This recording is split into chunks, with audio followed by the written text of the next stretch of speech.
السلام علیکم دوستو، میں ہوں آپ کا بھائی اور آپ دیکھ رہے ہیں جی ایس مغل اسلامک۔ آج میں آپ کو ایک ایسا واقعہ سنانے جا رہا ہوں جسے سن کر آپ کو اندازہ ہوگا کہ دنیا کی سب سے بڑی طاقت صرف تلوار کی طاقت نہیں ہوتی بلکہ ایمان، عدل اور اللہ پر بھروسے کی طاقت ہوتی ہے۔ ذرا تصور کیجئے، ایک طرف رومی سلطنت تھی جس کے پاس ہزاروں سپاہی، مضبوط قلعے، بے شمار خزانے اور دنیا کی بڑی فوجیں تھیں، اور دوسری طرف مدینہ منورہ کا ایک شخص تھا جس کے پاس نہ کوئی محل تھا، نہ شاہی لباس، نہ ذاتی محافظوں کی فوج، لیکن اس کے نام سے بڑے بڑے بادشاہوں کے دل لرزتے تھے۔ آخر ایسا کیا تھا اس شخصیت میں کہ دشمن اسے دیکھے بغیر ہی خوف محسوس کرتے تھے؟ آخر وہ کون تھا جس کے بارے میں سن کر رومی سپہ سالار راتوں کو جاگنے لگے تھے؟ یہ داستان ہے امیر المومنین حضرت عمر فاروق رضی اللہ عنہ کی۔ یہ وہ زمانہ تھا جب اسلام تیزی سے پھیل رہا تھا۔ رسول اللہ صلی اللہ علیہ وآلہ وسلم کے وصال کے بعد حضرت ابو بکر صدیق رضی اللہ عنہ نے امت کی قیادت کی، اور پھر ان کے بعد حضرت عمر فاروق رضی اللہ عنہ خلیفہ بنے۔ اس وقت روم اور فارس دنیا کی دو بڑی طاقتیں سمجھی جاتی تھیں۔ ان کے بادشاہ خود کو ناقابل شکست سمجھتے تھے۔ ان کے محلات سونے اور چاندی سے بھرے ہوتے تھے، اور ان کی فوجیں لاکھوں کی تعداد میں میدان جنگ میں اترتی تھیں۔ لیکن جب اسلام کی روشنی پھیلنی شروع ہوئی تو ان طاقتوں کو پہلی بار احساس ہوا کہ ایک نئی قوت دنیا میں ابھر رہی ہے۔ رومی سلطنت کے بعض جرنیل اکثر اپنے درباروں میں مسلمانوں کا ذکر کرتے تھے۔ وہ حیران ہوتے تھے کہ آخر یہ لوگ کون ہیں جو کم تعداد کے باوجود بڑی بڑی فوجوں کو شکست دے رہے ہیں۔ ایک دن روم کے ایک مشہور سپہ سالار نے اپنے ساتھیوں سے کہا کہ میں جاننا چاہتا ہوں کہ مسلمانوں کی طاقت کا راز کیا ہے۔ آخر ان کا حکمران کیسا انسان ہے؟ کیا وہ بھی ہمارے بادشاہوں کی طرح محلوں میں رہتا ہے؟ کیا اس کے گرد محافظوں کی قطاریں ہوتی ہیں؟ کیا وہ سونے کے تخت پر بیٹھتا ہے؟ چنانچہ فیصلہ ہوا کہ ایک وفد مدینہ منورہ بھیجا جائے تاکہ مسلمانوں کے خلیفہ کو قریب سے دیکھا جا سکے۔ کئی دنوں کے سفر کے بعد رومی وفد مدینہ پہنچا۔ راستے بھر اس کے ذہن میں ایک عظیم الشان بادشاہ کا تصور تھا۔ وہ سمجھ رہے تھے کہ شہر کے دروازے پر فوجی دستے کھڑے ہوں گے، محلوں کی قطاریں ہوں گی، اور خلیفہ کے پاس پہنچنے کے لیے کئی اجازتیں لینی پڑیں گی۔ جب وہ مدینہ پہنچے تو انہوں نے لوگوں سے پوچھا کہ تمہارا حکمران کہاں رہتا ہے؟ لوگوں نے حیرت سے ان کی طرف دیکھا اور کہا کہ ہمارے خلیفہ کو تلاش کرنا مشکل نہیں، وہ اکثر لوگوں کے درمیان ہی ہوتے ہیں۔ رومی سپہ سالار کو یقین نہ آیا۔ اس نے دوبارہ پوچھا کہ محل کس طرف ہے؟ جواب ملا کہ ہمارے خلیفہ کا کوئی محل نہیں۔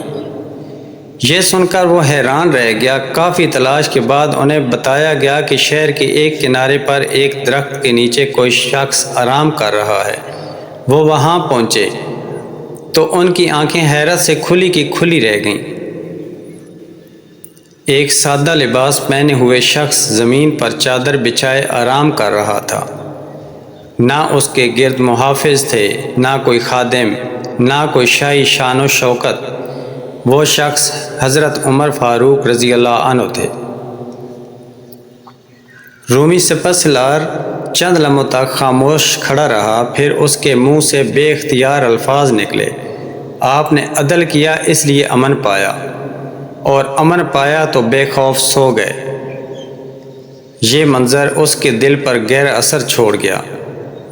چند دن بعد رومی سرحد کے قریب حالات کشیدہ ہونے لگے۔ خبریں آنے لگیں کہ رومی فوجیں مسلمانوں کے خلاف بڑی تیاری کر رہی ہیں۔ بعض لوگ پریشان ہو گئے۔ رومی فوج تعداد میں بہت زیادہ تھی، اور ان کے پاس جنگی ساز و سامان بھی بے شمار تھا، لیکن حضرت عمر رضی اللہ عنہ کے چہرے پر کوئی خوف نہ تھا۔ وہ جانتے تھے کہ کامیابی تعداد سے نہیں بلکہ اللہ کی مدد سے آتی ہے۔ ایک دن مدینہ میں ایک قاصد آیا وہ دور دراز سرحدی علاقے سے خبر لایا تھا۔ اس نے بتایا کہ رومی فوجوں کی نقل و حرکت بڑھ گئی ہے اور لوگ خوفزدہ ہیں۔ حضرت عمر رضی اللہ عنہ نے فوراً صحابہ کرام کو جمع کیا اور مشورہ فرمایا، پھر مسلمانوں کے لیے دعائیں کیں اور انہیں ثابت قدم رہنے کی تلقین کی۔ اسی دوران رومی سپہ سالار نے ایک اور چال چلی۔ اس نے مسلمانوں کے دلوں میں خوف پیدا کرنے کے لیے پیغام بھیجا کہ ہماری فوج سمندر کی لہروں کی طرح ہے، تم ہمارا مقابلہ نہیں کر سکتے۔ جب یہ پیغام حضرت عمر رضی اللہ عنہ تک پہنچا تو آپ نے فرمایا کہ مسلمانوں کی قوت ان کی تلواروں میں نہیں بلکہ ان کے ایمان میں ہے۔ اگر وہ اللہ کے ساتھ مخلص رہیں گے تو دنیا کی کوئی طاقت انہیں شکست نہیں دے سکتی۔ یہ الفاظ جب مجاہدین تک پہنچے تو ان کے حوصلے بلند ہو گئے۔ وقت گزرتا گیا۔ ایک موقع پر رومی فوج کا ایک بڑا جرنیل مسلمانوں کے بارے میں معلومات حاصل کرنے کے لیے سرحدی علاقے میں آیا۔ وہاں اس نے مسلمانوں کے سپاہیوں کو دیکھا۔ وہ رات کے وقت عبادت کرتے تھے اور دن کے وقت میدان جنگ میں شیر بن جاتے تھے۔ رومی جرنیل نے حیرت سے کہا کہ میں نے ایسی قوم پہلے کبھی نہیں دیکھی۔ کچھ عرصے بعد ایک اور واقعہ پیش آیا جس نے رومیوں کے دلوں میں حضرت عمر فاروق رضی اللہ عنہ کا رعب اور بڑھا دیا۔ ایک قاصد مدینہ آیا اور اس نے بتایا کہ بعض علاقوں میں لوگ دشمن کے خوف سے پریشان ہیں۔ حضرت عمر رضی اللہ عنہ نے فرمایا کہ مسلمان اس وقت تک غالب رہیں گے جب تک وہ عدل، تقوی اور اللہ پر بھروسہ قائم رکھیں گے۔ پھر آپ نے خود حالات کا جائزہ لینے کے لیے سفر کا ارادہ کیا۔ سفر کے دوران آپ نے کسی بادشاہ کی طرح نہیں بلکہ ایک عام مسلمان کی طرح زندگی گزاری۔ راستے میں لوگوں کے مسائل سنتے، ان کی مدد کرتے اور راتوں کو اللہ کے حضور دعا کرتے۔ آپ کی یہی سادگی اور اخلاص دراصل آپ کی اصل طاقت تھی۔ رومیوں تک جب یہ خبریں پہنچیں تو وہ حیران رہ گئے۔ ان کے بادشاہ قیمتی تاج پہنتے تھے، سونے کے تختوں پر بیٹھتے تھے اور سینکڑوں محافظوں کے بغیر سفر نہیں کرتے تھے، جبکہ مسلمانوں کا حکمران عام لوگوں کی طرح زندگی گزار رہا تھا، لیکن اس کے باوجود اس کا رعب ان کے دلوں میں موجود تھا۔ ایک روایت کے مطابق ایک رومی نمائندے نے واپس جا کر اپنے ساتھیوں سے کہا کہ میں نے ایک ایسی قوم دیکھی ہے جو دنیا کے لیے نہیں بلکہ اپنے رب کی رضا کے لیے جیتی ہے۔ ان کا حکمران اگر چاہے تو محلوں میں رہ سکتا ہے لیکن وہ لوگوں کے درمیان رہتا ہے۔ اگر تم انہیں شکست دینا چاہتے ہو تو پہلے ان کے ایمان کو شکست دو، کیونکہ میدان جنگ میں انہیں شکست دینا آسان نہیں۔ یہ الفاظ سن کر دربار میں خاموشی چھا گئی۔ حضرت عمر فاروق رضی اللہ عنہ کی زندگی کا یہی وہ پہلو تھا جس نے دنیا کو حیران کر دیا۔ آپ صرف بہادر ہی نہیں تھے بلکہ عادل اور اللہ سے ڈرنے والے حکمران بھی تھے۔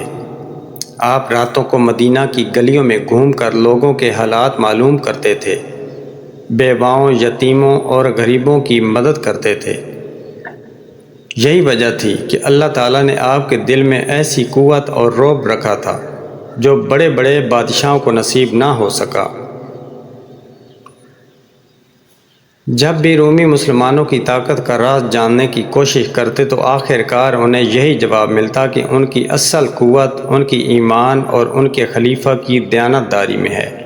حضرت عمر فاروق رضی اللہ عنہ نے دنیا کو یہ سبق دیا کہ حقیقی بہادری صرف میدان جنگ میں تلوار چلانے کا نام نہیں بلکہ حق بات کہنے، عدل قائم کرنے اور اللہ پر کامل بھروسہ رکھنے کا نام ہے۔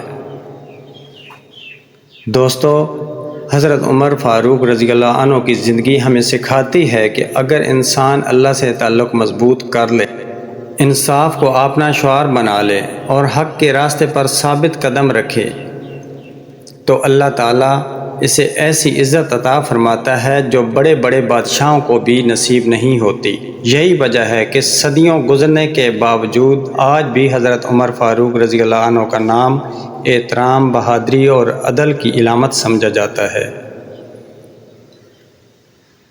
دوستو، حضرت عمر فاروق رضی اللہ عنہ نے اپنی زندگی سے ثابت کر دیا کہ اصل طاقت نہ تاج میں ہوتی ہے، نہ تخت میں، اور نہ ہی بڑی فوجوں میں، بلکہ اللہ کے خوف، انصاف اور سچے ایمان میں ہوتی ہے۔